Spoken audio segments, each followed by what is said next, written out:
Sir നമസ്കാരം. നമസ്കാരം. ഇന്ന് നമ്മുടെ സമൂഹത്തിൽ കണ്ടുവരുന്നൊരു പ്രവണതയാണ് ഈ ക്രിമിനൽ പശ്ചാത്തലമുള്ള ക്രിമിനൽ സ്വഭാവമുള്ള ആളുകളെ വീരാരാധനയോടുകൂടി നോക്കിക്കാണുന്ന ഒരു പറ്റം ആളുകൾ. സമൂഹത്തിലെ ചെറുപ്പക്കാരടക്കം പലരും ഇത്തരത്തിലുള്ള പല പ്രതികരണങ്ങളും നടത്തുന്നതായി നമ്മൾ സാമൂഹ്യ മാധ്യമങ്ങൾ പരിശോധിക്കുമ്പോൾ മനസ്സിലാവുന്നു. പറഞ്ഞു വരുന്നത് അർജുൻ ആയങ്കിയുമായി ബന്ധപ്പെട്ട ചില വിഷയങ്ങൾ തന്നെയാണ്. രമേശ് ചെന്നിത്തല എന്ന ആഭ്യന്തര വകുപ്പ് മന്ത്രിയെ പോലും വെല്ലുവിളിച്ചുകൊണ്ട് ആയിരുന്നു അർജുൻ ആയങ്കിയുടെ 2 ദിവസം മുമ്പ് ഇറങ്ങിയൊരു FB പോസ്റ്റ്. അദ്ദേഹം പറഞ്ഞു, വിരട്ടാൻ നോക്കണ്ട, ഞാൻ വളർന്നു വന്ന പ്രസ്ഥാനം വേറെയാണ് എന്ന് പറയുന്നു. അപ്പോൾ ഇത് പ്രസ്ഥാനം ഏതാണ് എന്ന് ചോദിക്കുമ്പോൾ അതൊരിക്കലും RSSO BJPയോ അല്ല എന്നുള്ളത് ഉറപ്പാണ്. കാരണം അർജുൻ ആയങ്കി അത്തരം ഒരു FB കുറിപ്പിട്ടപ്പോൾ കണ്ണൂരിലെ CPMൻ്റെ ജില്ലാ നേതൃത്വത്തിലുള്ള പല സമുന്നതരായ നേതാക്കളടക്കമുള്ള CPMൻ്റെ വലിയ വലിയ ആളുകളാണ്, അണികളാണ് ആ പോസ്റ്റിന് പിന്നിൽ വന്നുകൊണ്ട് കമൻ്റ് അടിക്കുന്നതും ലൈക്ക് അടിക്കുന്നതുമൊക്കെ നമ്മൾ കണ്ടത്. പക്ഷേ ഇതിൻ്റെ അപകടം മനസ്സിലാക്കി MP ജയരാജൻ മുൻകൂർ ഒരു എറിഞ്ഞിട്ടുണ്ടായിരുന്നു. എന്തായാലും അർജുൻ ആയങ്കി വളർന്നു വന്ന പ്രസ്ഥാനം CPM അല്ല എന്ന് അദ്ദേഹം പറയുമ്പോൾ തന്നെ മറ്റേതെങ്കിലും രാഷ്ട്രീയ പാർട്ടിയാണെന്ന് അദ്ദേഹം പറഞ്ഞില്ല. സാധാരണഗതിയിൽ അതുകൂടി ചേർത്ത് പറയേണ്ടതാണ്. RSS ആണെന്ന് പറഞ്ഞില്ല, അല്ലെങ്കിൽ കോൺഗ്രസ് ആണെന്ന് പറഞ്ഞില്ല. അത്രയും ഭാഗ്യം. അതിനുശേഷം ഈ പിണറായി വിജയൻ എന്ന നേതാവ് കഴിഞ്ഞ ദിവസം ഒരു പ്രസ്താവന ഇറക്കിയിരിക്കുന്നു. അർജുൻ ആയങ്കിക്കെതിരെ നിങ്ങൾക്ക്, അതായത് ഭരണപക്ഷത്തിന്, ആഭ്യന്തര വകുപ്പിന് എന്ത് നടപടി വേണമെങ്കിലും എടുക്കാം, അയാളെ ന്യായീകരിക്കാൻ ഞാൻ വരുന്നില്ല, അത് ഞങ്ങളുടെ ബാധ്യതയല്ല, CPMുമായി അയാൾക്ക് യാതൊരു ബന്ധമില്ല. സർ, TP ചന്ദ്രശേഖരൻ വധം കേരളം കണ്ട ഏറ്റവും മൃഗീയമായ ദയനീയമായൊരു കൊലപാതകമായിരുന്നു. 51 വെട്ടുവെട്ടി, ഒരു മനുഷ്യൻ്റെ മുഖത്ത് 51 വെട്ടുവെട്ടി കൊലപ്പെടുത്തിയ ചരിത്രം ഒരിക്കലും നമുക്ക് കേരളത്തിൻ്റെ മനസാക്ഷിക്ക് മറക്കാൻ സാധിക്കുന്നില്ല. അന്നും ഈ പിണറായി വിജയൻ അടക്കമുള്ള CPMകാർ പറഞ്ഞത് CPMുമായി ഇതിന് യാതൊരു ബന്ധമില്ല, TP ചന്ദ്രശേഖരൻ്റെ കൊലപാതകത്തിന് CPMൽ പങ്കില്ല. എന്നാൽ ബഹുമാനപ്പെട്ട കോടതി ഈ CPM ശിക്ഷിക്കപ്പെട്ട്, അതായത് TP ചന്ദ്രശേഖരൻ്റെ വധത്തിൽ ശിക്ഷിക്കപ്പെട്ട് ഇന്ന് കോടതിയുടെ ശിക്ഷാവിധി ഏറ്റുവാങ്ങിക്കൊണ്ട് ജയിലിൽ കിടക്കുന്ന ആളുകളിൽ ഭൂരിപക്ഷ ആളുകളും CPMൻ്റെ പ്രവർത്തകരാണ്. CPMൻ്റെ ജില്ലാ നേതൃത്വവുമായി ബന്ധമുള്ള ഉത്തരവാദിത്തപ്പെട്ട ആളുകളൊക്കെ അതിലുണ്ടായിരുന്നു. പിന്നീട് ഷുഹൈബ് വധവുമായി ബന്ധപ്പെട്ട് CPMന് യാതൊരു തരത്തിലും പങ്കില്ല എന്ന് പറഞ്ഞു. ആ ചെറുപ്പക്കാരൻ വളരെ ദയനീയമായി മൃഗീയമായി കൊല്ലപ്പെടുകയായിരുന്നു. അതിൽ ആകാശ് തില്ലങ്കേരി എന്ന് പറഞ്ഞ CPMൻ്റെ പ്രധാന സംഘടന എന്ന് പറയുന്ന P ജയരാജൻ്റെ റെഡ് ആർമി എന്നുള്ള സംഘടനയിലൊക്കെ പ്രവർത്തിക്കുകയും P ജയരാജൻ്റെ വലങ്കൈ പോലെ പ്രവർത്തിച്ചിരുന്ന ആളാണ് ആകാശ് തില്ലങ്കേരി. ഈ ആകാശ് തില്ലങ്കേരി ഷുഹൈബ് വധത്തിന് ശിക്ഷ വിധിക്കപ്പെട്ട് ജയിലിൽ കഴിയുകയാണ്. ആ ആകാശ് തില്ലങ്കേരിയായിട്ടും ഈ ഷുഹൈബ് വധത്തിന് CPMന് ബന്ധമില്ല എന്നാണ് പറഞ്ഞത്. പിന്നീട് കൊടിസുനി ഉൾപ്പെടെയുള്ള ആളുകളെ ഈ TP ചന്ദ്രശേഖരൻ വധത്തിലെ പ്രതികളെ ജാമ്യത്തിലിറക്കാനൊക്കെ CPMൻ്റെ സംഘടനയുടെ പൈസ മുടക്കിയിട്ടാണ് അവർ കേസ് വാദിക്കാനും ജയിലിൽ നിന്ന് ഇറക്കാനും ഒക്കെ നടന്നത്. ഇപ്പോൾ CPMമായിട്ടൊരു ബന്ധമില്ല. ഇപ്പോൾ അർജുൻ ആയങ്കി എന്ന് പറയുന്ന രമേശ് ചെന്നിത്തല എന്ന ആഭ്യന്തര വകുപ്പ് മന്ത്രിയെ വെല്ലുവിളിച്ച ഇപ്പോൾ അറസ്റ്റിലായിരിക്കുന്ന അയാൾക്കും CPMുമായി ബന്ധമില്ല എന്ന് പിണറായി വിജയൻ പറയുന്നു. സാർ, ഇവിടെയാണ് ഞാൻ ഈ വാർത്തയുടെ ആദ്യം നമ്മൾ പറഞ്ഞു തുടങ്ങിയത്. ക്രിമിനൽ സ്വഭാവമുള്ള ആളുകൾ വർദ്ധിച്ചു വരുന്നു. ക്രിമിനൽ മെൻറ്റാലിറ്റിയുള്ള, അല്ലെങ്കിൽ ഇത്തരത്തിലുള്ള കുറ്റകൃത്യങ്ങൾ ചെയ്യുന്ന ആളുകളെ പണ്ട് തച്ചോളി ഈ ചേകവന്മാരെയൊക്കെ നോക്കിക്കണ്ടതുപോലെ വീരാരാധനയോടുകൂടി ഒരു പറ്റം ആളുകൾ സമൂഹം വീക്ഷിക്കുന്നു. ഇത് വലിയ അപകടകരമായിട്ടുള്ളൊരു രീതിയിലേക്കാണ് കാര്യങ്ങൾ മാറുന്നത്. എങ്ങനെയാണ് രാജ്മോഹൻ സാർ ഇതിനെ നോക്കിക്കാണുന്നത്?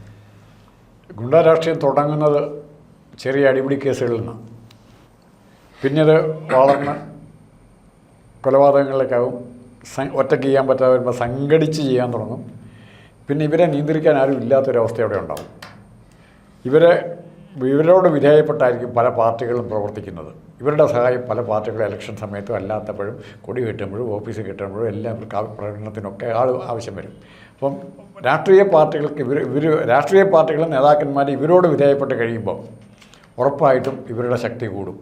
ഇപ്പം ഇവിടെ ഞാനൊരു നിസ്സാര ഉദാഹരണം പറയാം. കേരളത്തിലെ ഒരു വലിയ കേരളത്തിലെ ഏറ്റവും നമ്പർ 1 വേണം പറയാം, ഏറ്റവും വലിയൊരു ഗുണ്ടാ ഗ്യാങ് ഡെവലപ്പ് ചെയ്ത് വന്നത് ഒരു ചെറിയ തൊഴിൽ എന്ന് പറഞ്ഞാൽ അതിൻ്റെ എമൗണ്ട് വലുതാണ്. ചെറിയ ഏരിയയിൽ മാത്രം, ചെറിയ ഗ്രാമപ്രദേശത്ത് നടക്കുന്നൊരു തൊഴിൽ. അവിടെ ധാരാളം പണിക്കാരെ ആവശ്യമുണ്ട്. അവിടുത്തെ മെയിൻ പണി എന്ന് പറഞ്ഞാൽ കശുവണ്ടി കൊണ്ടുവന്നിട്ട് ഉണക്കുക എന്നുള്ളതാണ് അവരുടെ പണി. നമ്മുടെ ഇവിടം വരെ വഴിപ്പോൾ നമ്മൾ രതീഷിൻ്റെ അടുത്ത് വരെ ആ കേസ് എത്തും വേണമെങ്കിൽ, ചന്ദ്രശേഖരൻ്റെ അടുത്ത് എത്തും. അപ്പോൾ ഈ കശുവണ്ടി കോർപ്പറേഷൻ വരെ എത്താം. അപ്പോൾ ഈ എടുക്കുമ്പോൾ CITUകാരുണ്ട്, BMSകാരുണ്ട്, INTUCകാരുണ്ട്. AITUCകാർ അവർ മൈൻഡ് ചെയ്യുന്നില്ല. അപ്പം ഇവിടെ പണിയാനായിട്ട് മാർക്കറ്റിൽ പണിയില്ലാത്ത ഇപ്പോൾ CITUകാർക്ക് ഇന്ന നാളെ പണിയില്ലെന്നുണ്ടെങ്കിൽ അവർക്ക് ഇവിടെ ജോലി ഉറപ്പാണ്. INTCക്കാർക്ക് നാളെ മറ്റന്നാളും അവിടെ പണിയില്ലെന്നുണ്ടെങ്കിൽ, മാർക്കറ്റിൽ പണിയില്ലെന്നുണ്ടെങ്കിൽ ഈയുടെ അടുത്തേക്ക് വന്നാൽ പണി ഉറപ്പാണ്. തോട്ടണ്ടി ഉണക്കുന്ന സ്ഥലം അതിന് ഇഷ്ടംപോലെ ഹ്യൂമൻ ലേബർ വേണം. അപ്പോൾ ഇത് ഇങ്ങനെ തുടർച്ചയായിട്ട് ജീവിക്കാനായിട്ട് പണി കിട്ടുമ്പോൾ എല്ലാം ഓരോ ദിവസം പോലും മുടങ്ങാതെ ഇവർക്ക് ജോലിയാണ്. മറ്റൊരു 3 ദിവസം 4 ദിവസമേ ഉള്ളൂ. അതും കിട്ടും ഇതും കിട്ടും. അപ്പോൾ ഈ ഒരു അഡ്വാൻറ്റേജ് ആണ് ഇവർ മുതലെടുക്കുന്നത്. ഇവരുടെ രാഷ്ട്രീയ സ്വാധീനം അതാണ്. ഇത് ക്രമത്തിൽ വളർന്ന് ഇപ്പോൾ ആദ്യമൊക്കെ ഈ സാധനം തമിഴ്നാട്ടിലൊക്കെ ജീപ്പിലൊക്കെ കൊണ്ടുപോയിക്കൊണ്ടിരുന്നത്, ഇപ്പോൾ കണ്ടെയ്നറൊക്കെ ആയി. ആ ജീപ്പെ കൊണ്ടുപോകുമ്പോൾ ജീപ്പ് ഡ്രൈവർക്ക് കൊടുക്കുന്ന ഇൻസ്ട്രക്ഷൻ എന്തെന്ന് പറഞ്ഞാൽ അതാണ് അർജൻറ്റായെങ്കിൽ പോലുള്ള പ്രൊട്ടക്ഷൻ. ഇൻസ്ട്രക്ഷൻ എന്ന് പറഞ്ഞാൽ നിങ്ങൾ ഏതെങ്കിലും കാരണവശാൽ സംശയിക്കപ്പെട്ടാൽ എവിടെയെങ്കിലും സ്ക്വാഡോ വല്ലതും ഇരുന്ന് പിടിക്കുന്നുണ്ടെങ്കിൽ തൊട്ടടുത്ത പോലീസ് സ്റ്റേഷനിലേക്ക് ഇത് കയറ്റിയിട്ടാക്കാനാണ് പറയുന്നത്. ഈ വണ്ടി ഇവർ കൊണ്ടുപോകുന്ന കള്ളക്കടത്തായി കൊണ്ടുപോകുന്ന കശുവണ്ടിയാണെങ്കിലും കുരുമുളകാണ് അത് ആ പോലീസ് സ്റ്റേഷനിലേക്ക് കയറ്റിയിട്ടാക്കാൻ പറയുകയാണ്. ഏതെങ്കിലും ഉയർന്ന ഉദ്യോഗസ്ഥന്മാർ വന്നാൽ ഇവർ പേപ്പറൊക്കെ എഴുതി ഉണ്ടാക്കി കേസ് ചാർജ് ചെയ്യാൻ പോകണം, ഞങ്ങൾ പിടിച്ചെടുത്ത വണ്ടിയാണെന്ന് പറഞ്ഞ് ഇവർ കാണിക്കുകയും ചെയ്യും. ആ നഷ്ടമൊക്കെ സഹിക്കാൻ ഇവർ തയ്യാറാണ്. അപ്പം അങ്ങനെ വന്ന് ഇവരെ തന്നെ വിഴുങ്ങുന്ന രീതിയിലേക്ക് ഗുണ്ടാസംഘങ്ങൾ എല്ലായിടത്തും അവരെ പിണക്കാൻ പറ്റിയില്ല, ആർക്കും പറ്റിയില്ല. മാർക്സിസ്റ്റ് പാർട്ടിയുടെ സംഘടനാ സംവിധാനം ഒരു കാലത്ത് എന്തിനും തയ്യാറുള്ള DYFIയുടെ പിള്ളേരായിരുന്നു. ഇന്ന് അതിന് പകരം ഈ DYFI പിള്ളേരെ പോറ്റി വളർത്താൻ പറ്റാതെ വന്നപ്പം അവർ തന്നെ കൊട്ടേഷനായി, അല്ലെങ്കിൽ പാർട്ടി കൊട്ടേഷൻ ടീമിനെ, പുറത്തുള്ള കൊട്ടേഷൻ ടീമിനെ ആശ്രയിക്കാൻ തുടങ്ങി. അതാണ് ഇവിടെ സംഭവിക്കുന്നത്. ഇവരൊന്നും പാർട്ടിക്ക് വേണ്ടി ഒന്നും ചെയ്യുന്നില്ല, ചില വോട്ട് പോലും ചെയ്യില്ല. ഇവർക്ക് വേറെ കൊട്ടേഷൻ ടീം ബന്ധമുള്ള കോൺഗ്രസ് സുധാകരൻ പറഞ്ഞാൽ സുധാകരൻ ഊട്ടി. സാമൂഹ്യ പ്രതിബദ്ധതയുള്ള ഒരു പൊതുപ്രവർത്തനമോ രാഷ്ട്രീയ പ്രവർത്തനം അവിടെ നടക്കുന്നില്ല. സാമൂഹിക അങ്ങനെ ഒരു ഉണ്ടെങ്കിൽ ഇവന് ഗുണ്ടായുസത്തിന് പോകാൻ പറ്റില്ലല്ലോ. ഒരു അടിപിടി പോകും. ഒരു മുദ്രാക്ക് ഇലക്ഷൻ സമയത്ത് ജാഥ വിളിക്കുമ്പോഴൊക്കെ അടിപിടിയോ പോസ്റ്റർ ഒട്ടിക്കുന്നതിനൊക്കെ തർക്കം ഉണ്ടാവും. അല്ലാതെ കാത്തിരുന്ന് സ്വാഭാവികമായിട്ട് വന്നു ചേരുന്ന സംഘർഷമാണ്. ആ സംഘർഷത്തിനപ്പുറത്തേക്ക് പകയോടെ ഇത് ചെയ്യാൻ തുടങ്ങുമ്പോൾ ഏത് തരത്തിലും ഇതിനെ ശിക്ഷിക്കാമെന്നുള്ള തോന്നൽ വളർന്നു വരുമ്പോൾ ഉറപ്പായിട്ടും കൊട്ടേഷൻ എന്നുള്ളത് തനി പക്ക ക്രിമിനലായിട്ട് മാറുകയാണ്. ഉന്മൂലന സിദ്ധാന്തത്തിൻ്റെ രാഷ്ട്രീയം.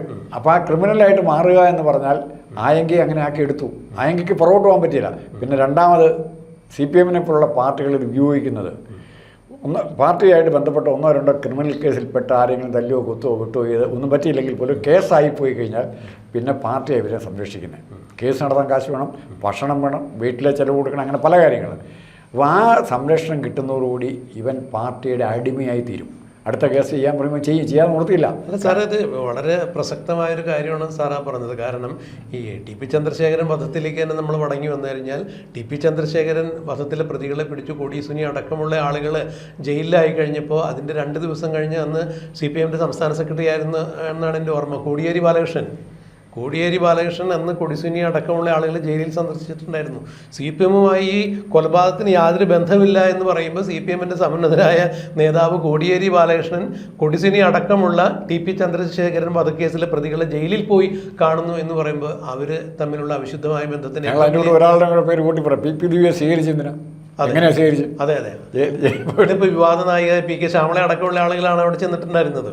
ഈ MP ജയരാജൻ ഇവരെല്ലാം ഈ മാന്യമായി ഇപ്പോൾ ആയെങ്കിൽ തള്ളി പറയുന്ന MP ജയരാജൻ BP ദിവ്യ സ്വീകരിക്കാൻ അവിടെ പോയിട്ടുണ്ടായിരുന്നു. സ്വാതന്ത്ര്യ സമര സേനാനികളെ ആനയിച്ചു കൊണ്ടുവരുന്നത് പോലെയാണ് ജയിലിൽ നിന്ന് പുറത്തുകൊണ്ടുവന്നത്. അപ്പോൾ ഒരു ക്രിമിനൽ കൾച്ചർ ഒരു പശ്ചാത്തലത്തിൽ ഈ പാർട്ടിയുടെ അണികളെ വളർത്തിയെടുത്തിരിക്കുന്നു.